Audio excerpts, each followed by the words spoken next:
Hello friends, Python पढ़ने की series में मैं उन्नीस आपका बहुत बहुत स्वागत करता हूं। दोस्तों ये चैप्टर 17 है और यहाँ पे हम एक नया चैप्टर पढ़ेंगे, जनरेटर्स इन पाइथन।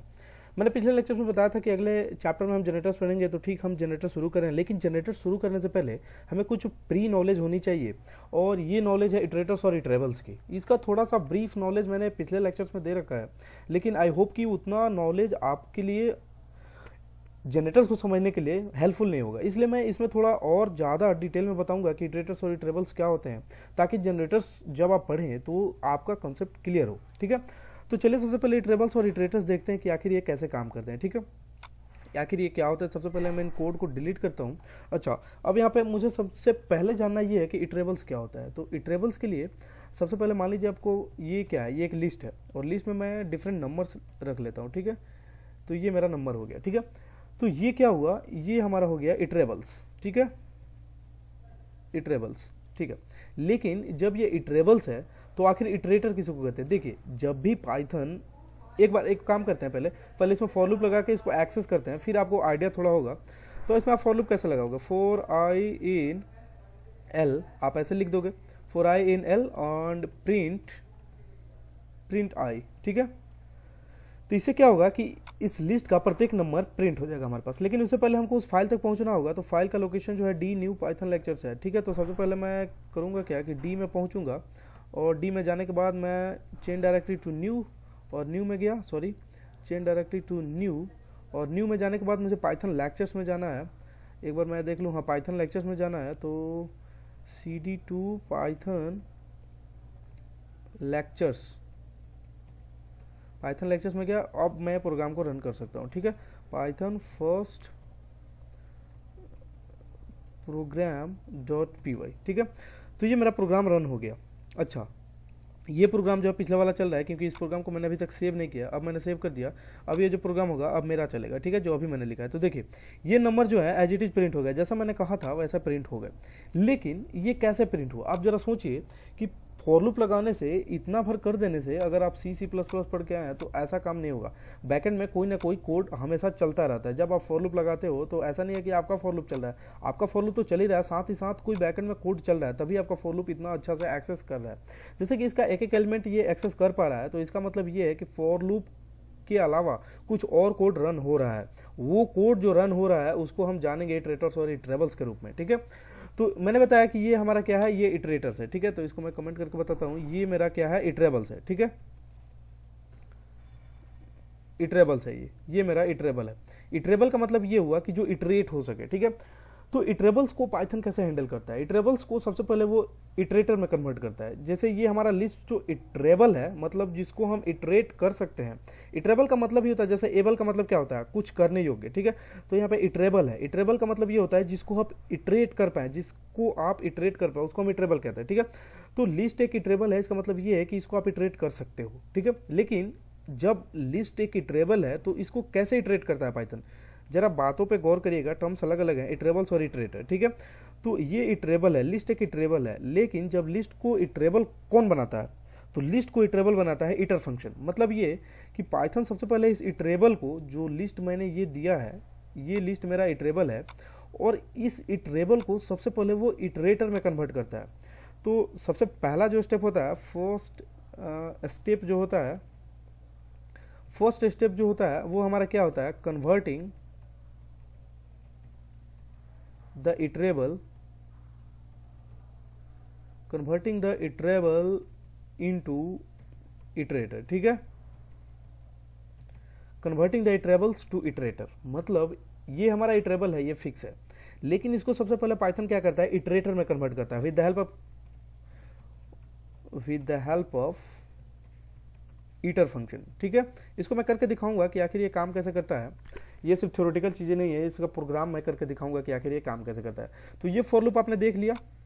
अच्छा, ये फॉर लूप में हमने कोई ईटर फंक्शन, कोई इटरेबल का यूज नहीं किया, लेकिन अब हम इस स्टेप का यूज करेंगे। जो पहला स्टेप है, converting the iterable into iterator with the help of iter function, मतलब इस एल नाम के लिस्ट को सबसे पहले हम ईटर में कन्वर्ट करेंगे। तो इसके लिए मुझे इस फॉर लूप को हटाना होगा, क्योंकि अब इस फॉर लूप का काम नहीं रहेगा। तो इसको हम किस में कन्वर्ट करेंगे, इसको हम ईटर फंक्शन के द्वारा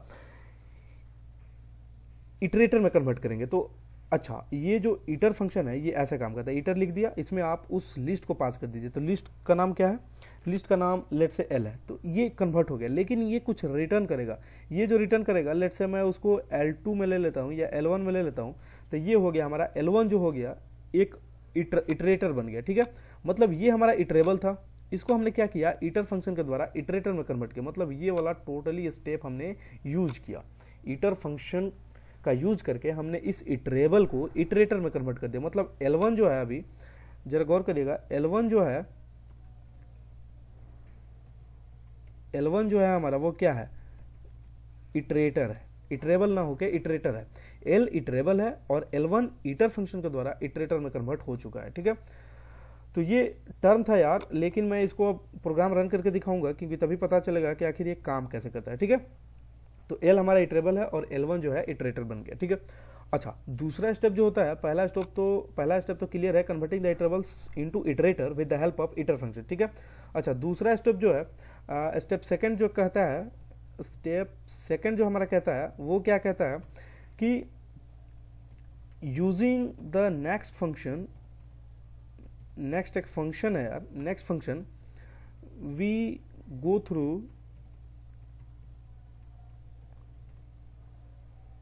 थ्रू द ऑल एलिमेंट्स। ठीक है, मतलब पहला स्टेप तो क्लियर है, हमने इटरेटर में कन्वर्ट कर दिया। दूसरा स्टेप से क्या होगा, नेक्स्ट फंक्शन का यूज करके हम एक एक एलिमेंट को ट्रैवर्स करेंगे। कैसे, तो देखिए मैं इसको प्रिंट कराता हूँ, प्रिंट, और इसमें मैं क्या करता हूँ नेक्स्ट, और नेक्स्ट में लेट से पास कर देता हूँ L1। ठीक है, नेक्स्ट में मैंने पास कर दिया L1, तो ये जो हो गया L1 का पहला एलिमेंट दे देगा हमें। ठीक है, एक बार इस प्रोग्राम को मैं रन करा के दिखाता हूँ आपको। तो देखिए 1 हमको दे दिया। 1 क्या है हमारा, 1 यहाँ पे देखिए जरा गौर करिए, पहला एलिमेंट है। ठीक है, अच्छा अब इसका दूसरा एलिमेंट प्रिंट करना हो तो क्या करेंगे, एग्जैक्टली आप फिर से इस नेक्स्ट फंक्शन को कॉल कर देंगे। बैकएंड में यही कोड रन होता है, जब आप फॉर लूप लगा देते हो, for i in range something, तो उससे क्या होता है, फॉर लूप तो आपका चलता ही है, साथ ही साथ ये बैकएंड में ये कोड चलता ही है। सबसे पहले इटरेबल को इटरेटर में कन्वर्ट करता है और नेक्स्ट फंक्शन के द्वारा एक एक एलिमेंट को वो ट्रैवर्स करते जाता है। ठीक है, तो इस तरह से आप 3 एलिमेंट्स, कितने टोटल एलिमेंट्स है एक बार काउंट कर ले, 7 एलिमेंट्स है। ठीक है, तो आप मैक्सिमम 7 टाइम्स ही नेक्स्ट फंक्शन को यूज कर सकते हो। अच्छा इतना मैं एक बार यूज करके दिखाता हूँ कि 4 टाइम्स मैंने यूज किया है, तो 4 एलिमेंट्स इसके आ गए, 1 2 3 4। ठीक है, अच्छा अब इसको थोड़ा 7 टाइम्स से ज़्यादा करते हैं तो हमारे पास एरर आएगा। क्या आएगा, एरर आएगा। तो ये देखिए 7 टाइम्स शायद, हाँ 7 टाइम्स हमने कर दिया, तो 7 टाइम्स जैसे ही करेंगे तो हमारे पास टोटल जो आउटपुट होगा, अच्छा इस प्रोग्राम को सेव करना होगा, टोटल जो हमारा लिस्ट में एलिमेंट होगा वो प्रिंट हो जाएगा। तो देखिए मेरे पास टोटल 7 एलिमेंट जो है ये प्रिंट हो चुके हैं। ठीक है, आपको दिख रहा होगा स्क्रीन पे। अच्छा एक बार मैं ज़्यादा इसको कॉल करता हूँ, मतलब 7 टाइम से 1 मोर टाइम हम इसको यूज करते हैं, और अब की बार देखिए हमारे पास एरर आएगा। देखिए तो बाकी तो इसने प्रिंट किया, 7 टाइम्स तो इसने प्रिंट किया, लेकिन 8वें टाइम्स पे इसने क्या प्रिंट कर दिया, एक एरर मैसेज प्रिंट कर दिया। ठीक है, लाइन 21 में आपका एक एरर है। एरर यही है कि आपने लिस्ट के नंबर ऑफ एलिमेंट से ज़्यादा बार नेक्स्ट को कॉल किया। तो फॉर लूप में इस बात का ध्यान रखा जाता है कि नेक्स्ट फंक्शन को कितने बार कॉल किया जाए। ठीक है, तो इटरेटर और इटरेबल में इतना ही था। आई होप कि आप ये इटरेबल और इटरेटर का जो कॉन्सेप्ट है वो समझ पाए हो। ज़्यादा बड़ा कंसेप्ट है नहीं, लेकिन जनरेटर समझने के लिए ये काफ़ी हेल्पफुल है, तो इसलिए मैंने इटरेटर और इटरेबल को काफ़ी अच्छे ढंग से समझा। एक बार इस चीज़ को समाप्त कर लेते हैं जल्दी जल्दी। सबसे पहला ये है हमारा इटरेबल, लिस्ट एक इटरेबल है। अच्छा लिस्ट इटरेबल है तो इसको सबसे पहले इटरेटर में कन्वर्ट करना होगा। इटरेटर में कन्वर्ट कैसे होगा, तो ईटर फंक्शन के द्वारा कन्वर्ट होगा। अच्छा जब इटरेटर में कन्वर्ट हो गया तो नेक्स्ट स्टेप जो है, मतलब स्टेप सेकंड जो है, नेक्स्ट फंक्शन को कॉल करके एक एक एलिमेंट को आप ट्रैवर्स कर सकते हो। ठीक है, इटरेटर का मेन काम यही है। आई होप कि आप समझ पाए हो इटरेटर क्या है। अच्छा आपको इस वीडियो लेक्चर्स के रिगार्डिंग कोई भी क्वेरी हो रही है तो प्लीज़ इस नंबर पर संपर्क करके, व्हाट्सअप करके, जैसे भी हो अपनी क्वेरी दूर करिए, क्योंकि छोटी छोटी क्वेरी जो आगे चल के आपको एक बड़ा प्रोग्रामर बनने में अवरोधक पैदा करती हैं।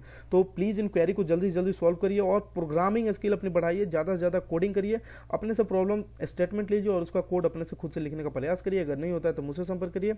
चलिए आज के लिए इतना ही रहने देते हैं, बाकी हम नेक्स्ट लेक्चर्स में जो जनरेटर हमारा टॉपिक है उसको कैरी ऑन करेंगे। ये हमारा प्री रिक्विसाइट नॉलेज जो था, इसके लिए मैंने इटरेटर और इटरेबल को थोड़ा ब्रीफ नॉलेज यहाँ पे दे दिया। पिछले लेक्चर्स में हमने दिया था, लेकिन इतना कुछ हमने नहीं जाना था कि आखिर इटरेबल और इटरेटर कैसे काम करता है। तो यहाँ पे मैंने इसलिए बता दिया था कि जनरेटर समझने में आपको हेल्पफुल हो। Thank you.